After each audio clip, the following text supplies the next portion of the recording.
ГСП онлайн. Городские новости сейчас.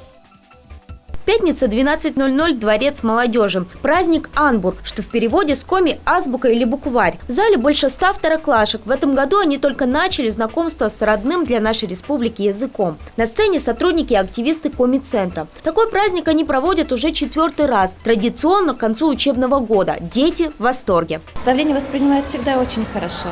Иногда бывает очень трудно детей сдерживать, чтобы они все на сцену не полезли потанцевать, да потрогать, пощупать нас. То есть по голосам слышно, что они очень рады. И более того, сейчас вот звучат песни на коми-языке, и слышно, что дети подпевают. Наверное, это единственное и хорошее доказательство того, что детям нравится.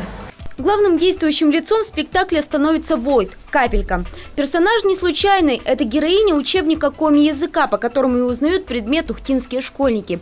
По сюжету Войт, студент Миша и ребята из зала должны вернуть волшебный учебник, который украл вредный домовой по коми Олыща. Конечно, они находят книгу. Учебный год можно считать законченным и попрощаться с Анбур до следующего. Тогда ребята продолжат учить коми. Знакомиться с культурой и языком сегодняшние второклассники будут вплоть до конца 9 класса.